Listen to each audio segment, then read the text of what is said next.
எப்போவுமே ஒற்றுமையாக இருக்கணுங்கிறது எங்கே தெரியுமா? நிரந்தர ஒற்றுமை பிரியவே கூடாது. அதாவது உறவுமுறைன்னா அதில் வந்து சண்டை வரும், நிரந்தர பகை. எங்கே வந்து நம்ம ஒற்றுமையாக இருக்கணும்னா, குடும்ப உறவுகள், ரத்த சம்பந்தமான உறவுகள் இருக்குல்ல, அதில் வந்து நம்ம என்றைக்குமே ஒற்றுமையாக இருக்கணும்.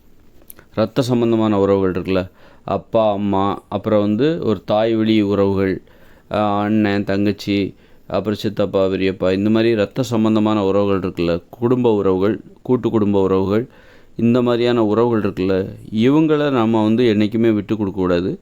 இவங்களோட நம்ம என்றைக்கும் ஒற்றுமையை மனதில் வைத்து கொண்டு பழக வேண்டும். நாமெல்லாம் ஒன்றா இருக்கணும் அப்படின்னு நினச்சிக்கிட்டு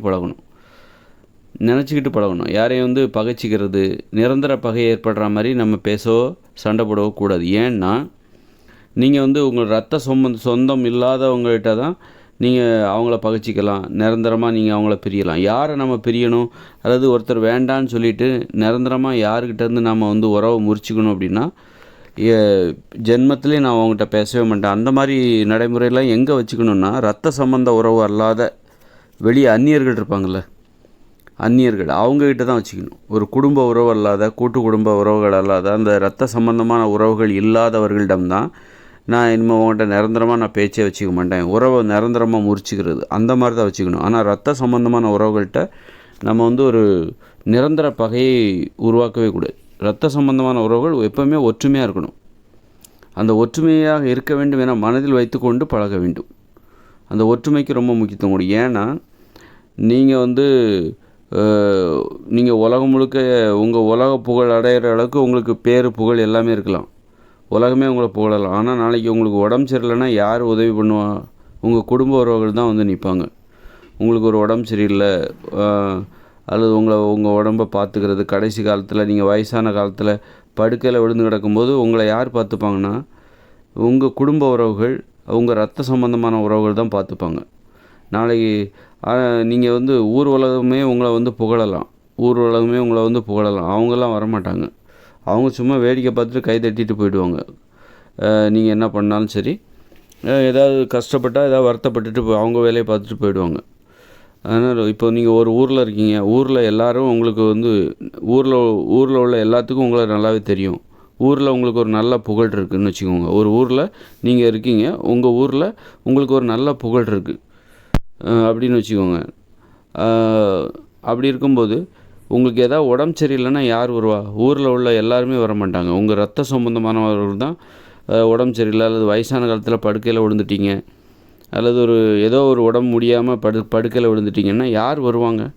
அந்த குடும்ப உறவுகள் தான் வருவாங்க, ரத்த சம்பந்தமான உறவுகள் தான் வருவாங்கன்னு கிடையாது, வந்தே ஆகணும். அந்த குடும்ப உறவுகள் என்பது வந்தே ஆகணும். வரலைன்னா எல்லோரும் திட்டுவாங்க. என்னப்பா இப்படி உங்கள் தாத்தா இந்த மாதிரி படுக்கையில் விழுந்துட்டா, நீங்கள் கவனிக்கவே இல்லை, என்ன ஆளியா நீங்கள் அப்படின்னு திட்டுவாங்க. உங்கள் அப்பா இப்படி படுக்கையில் விழுந்துட்டாரே, இல்லை உங்கள் அம்மா இப்படி படுக்கையில் விழுந்துட்டாங்களே, அவங்கள பார்த்துக்க வேண்டாமா, அது உன்னுடைய கடமை இல்லையா அப்படின்னு சொல்லிட்டு எல்லாம் திட்டுவாங்க. அதே இது வந்து நீங்கள் வந்து படுக்கையில் விழுந்து கிடக்குறீங்க, ஊரில் உள்ள யாராவது ஒருத்தரை போய் கேட்க மாட்டாங்க. அந்த மாதிரி அந்த தெருவில் அவர் வந்து இந்த மாதிரி உடம்பு சரியில்லாமல் இருக்கார், நீ ஏன்பா பார்த்துக்க கூடாது அப்படின்னு யாரும் அந்நியர்களிடம் போய் கேட்க மாட்டாங்க. நான் ஏன் பார்த்துக்கணும், அவர் என்ன எனக்கு வந்து சொந்தமா அப்படின்னு தான் கேட்பாங்க. அப்போ சொந்தக்காரங்களை பார்த்துக்கணும், அதுதான் விதிமுறை. அதாவது சொந்தக்காரங்கன்னா என்னென்னா, அந்த சொந்தத்தில் யாராவது பாதிக்கப்பட்டாங்க அப்படின்னா, அல்லது இந்த மாதிரி படுக்கையில் விழுந்துட்டாங்க கவனிக்கணும் அப்படின்னா, அந்த சொந்தக்காரங்களை பார்த்துக்கணும். அதுதான் விதிமுறை, கட்டாயம். அது கட்டாய ஒரு நடைமுறை. அதே நேரத்தில் சொந்தமல்லாத ஒருத்தர் வந்து பார்த்துக்கணுங்கிற அவசியம் கிடையாது. ஒருத்தர் படுக்கையில் விழுந்துட்டாருன்னா அவருடைய சொந்தக்காரர் அல்லாத ஒருத்தர் வந்து இந்த படுக்கையில் விழுந்து கிடக்கிறவரை போய் பார்க்கணுங்கிற அவசியம் கிடையாது. படுக்கையில் உடம்பு சரியில்லாமல் படுத்து கிடக்கிறாரில்ல, அவரை போய் பார்க்கணுங்கிற அவசியம் கிடையாது. ஆனால் அந்த ரத்த சம்பந்தமான உறவு என்பது கண்டிப்பாக கவனிச்சே ஆகணும். அதனால தான் சொல்கிறேன், இந்த ரத்த சம்பந்தமான உறவுகள்கிட்ட எப்போவுமே ஒற்றுமையாக இருக்கணும். அதுதான் நிரந்தரம். மற்ற எல்லா உறவும் வரும் போகும். ஆனால் எது நிரந்தர உறவுனா, உலகமே உங்களை சுற்றி உலகமே உங்களை புகழலாம். ஆனால் எல்லாமே வந்து உங்களுக்கு ஒரு கஷ்டம், நீங்கள் நாளைக்கு ஒரு படுக்கையில் விழுந்துட்டீங்க, நோய்வாய்ப்பட்டு படுக்கையில் விழுந்துட்டீங்க, அல்லது முதுமையின் காரணமாக படுக்கையில் விழுந்துட்டாங்கன்னா இந்த மற்றவங்கெல்லாம் போயிடுவாங்க. ஆனால் யார் உங்ககிட்ட நிற்பாங்க அப்படின்னா, இந்த ரத்த சம்பந்தமான உறவுகள். அவங்க தான் வந்து உங்களை வந்து பார்த்துப்பாங்கன்னு கிடையாது, பார்த்துக்கிட்டே ஆகணும். அது ஒரு கட்டாய நடைமுறை. சொந்தக்காரங்க தான் சொந்தக்காரங்கள சொந்தம்னா என்ன, ரத்த சம்பந்தமான உறவுகளை தான் நம்ம சொந்தம்னு சொல்கிறோம். அப்போ சொந்தக்காரங்கன்னா பார்த்துக்கணும், எல்லா தருணங்கள்லையும் பார்த்துக்கணும், இன்ப துன்பம் எல்லாத்துலேயுமே கலந்துக்கணும்.